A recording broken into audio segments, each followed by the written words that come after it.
I'm joined now by Congressman Dan Goldman. Congressman, thanks so much for joining me. Thanks for having me again, Brian. So, can you give us a lay of the land right now in terms of the continued opposition by Mike Johnson and the Republicans to swear in Adelita Grijalva into her district? And of course, she would be the 218th vote, forcing this discharge petition on the Epstein files.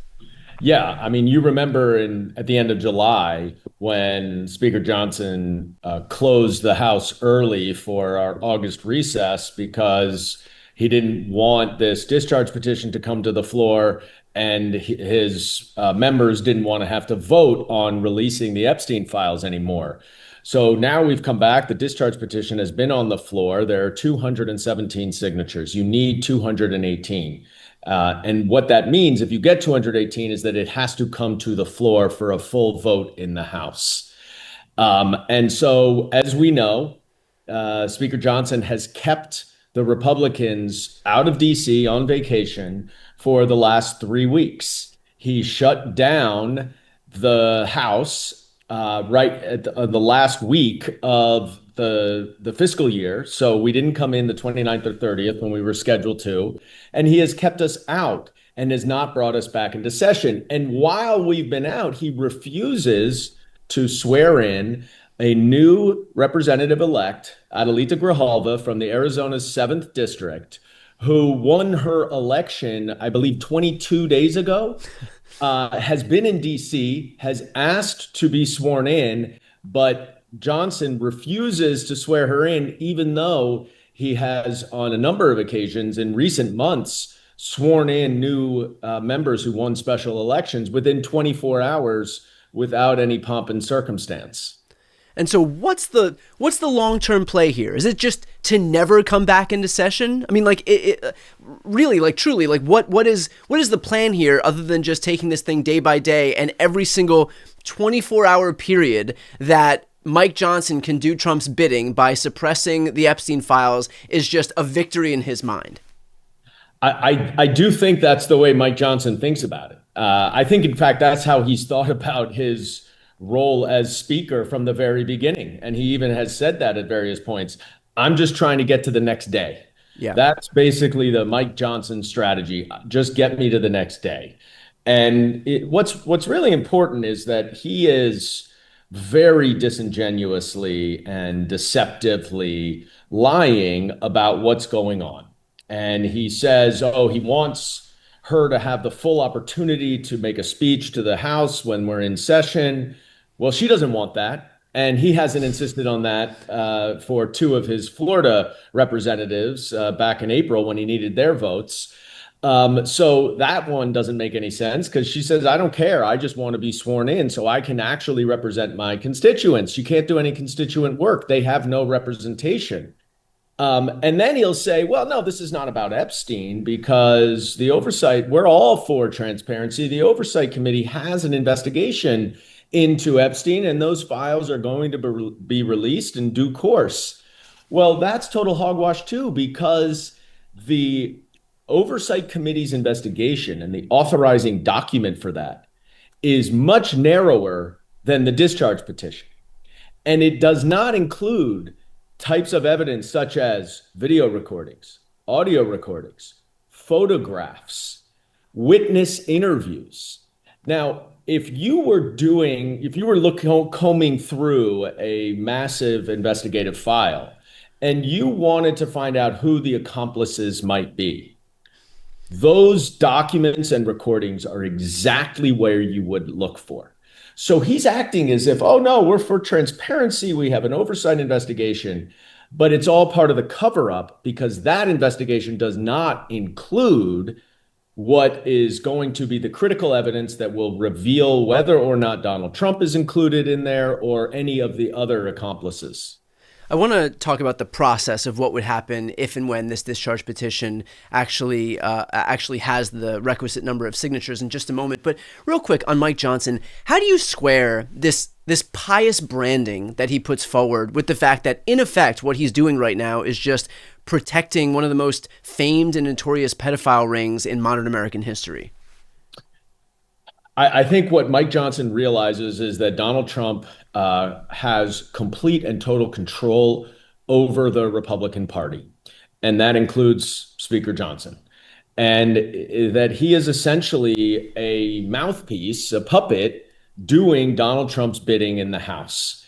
And every time that the Freedom Caucus or some Republicans try to stand up and tell Mike Johnson, no, we're not going to go along with you, he brings it to a vote. They vote no. And then he just defers them over to Donald Trump, who twists their arm into voting how he wants them to vote. So Mike Johnson's entire utility is based on Donald Trump. And it is very clear, given the complete 180 that Pam Bondi and Kash Patel and Dan Bongino at the FBI have made about the Epstein files, that Trump campaigned on releasing them. These two guys in particular in the FBI made their name on hyping up all these conspiracy theories about the Epstein files and how they need to be released. Pam Bondi says in February, we're going to release all of them. I don't know why we haven't released all of them. They spent thousands of hours going through the evidence to redact the information about the victims, which is absolutely necessary. And then all of a sudden, they don't want to release any of it. And we get reporting that's because Donald Trump is in it. So Donald Trump is covering up what appears to be his own involvement in Jeffrey Epstein's sex trafficking ring. And Mike Johnson, as a puppet of Donald Trump, is doing everything he can to perpetuate the cover-up. Are any of your Republican colleagues uncomfortable with this? I mean, like, aside from the 4 Republicans who've signed on to this discharge petition already, which I believe Massey, Mace, Green, and Boebert, if I'm not mistaken, aside from them, do you hear things from, like, your Republican colleagues in the gym? Do you hear things from them when the cameras are off? This seems so antithetical to their branding. It is so antithetical to their branding, but what are they saying when they're not, somewhere where their words might be captured and, God forbid, Trump might have an opportunity to see that they're not being,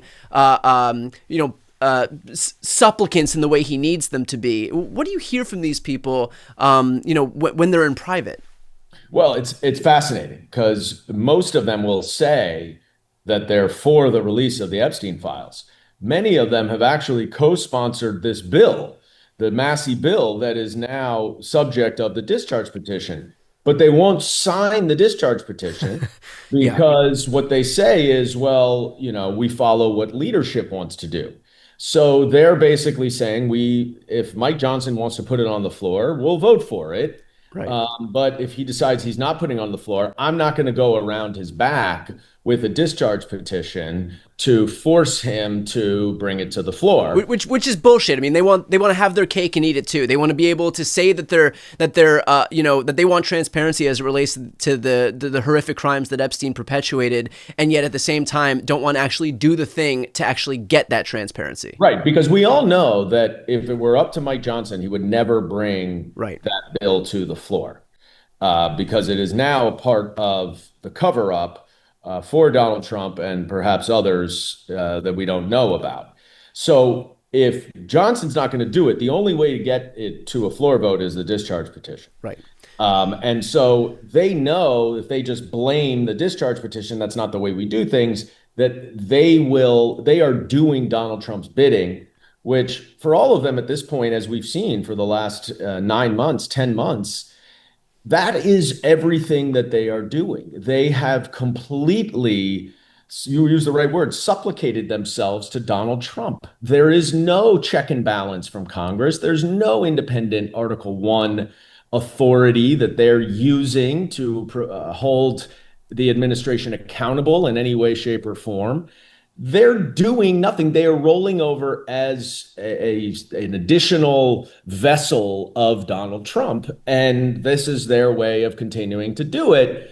But they're in a pickle because they've already come out and said they want these files to be released. There's no good explanation why they can say they don't want them to. So they're focusing on process, which, as you say, is total bullshit. So let's talk about that process for a moment. Is it true that if they get the requisite 218 votes to force this, for the discharge petition, to force a vote on the floor, that if it goes through, then it's just regular order after that? Then they need 60 votes in the Senate and they need a signature from Trump? Yes, it would be a regular legislation. Okay, so knowing full well that Trump is never going to sign this thing at the end of the day, do you think that if the dam broke and we actually did get over that hump of process where finally we do have a vote for this thing on the floor, that in the event Trump doesn't sign it and there needs to be a veto-proof majority, then do you think that there would be a flood of Republicans to reach that threshold to actually overcome a presidential veto? Well, again, it would have to come to the floor for that vote, which is controlled by Mike Johnson and Republican leadership.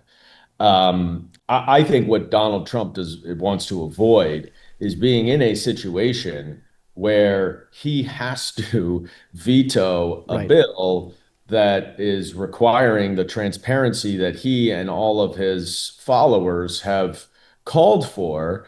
And then it will just be completely, the cat will be out of the bag that he's just covering it up for himself. This way, he's got plausible deniability. But I think if it gets to a vote, there will be more than 2/3 of the House that does vote to in support of this bill. I don't know what will happen in the Senate, and that remains to be seen. But it is supposed to come to the floor for a vote if you get 218, and it's unclear to me, what will happen after that. It is supposed to, but this Republican leadership has been able to manufacture so many different ways Right. of obstructing regular order that I don't put anything past them. We also have to be careful as to how much the administration and the federal government will try to drum up some sort of violence, essentially. Yeah, that's an excellent point. We'll leave it there. Congressman, as always, thanks for the time. Thanks, Brian.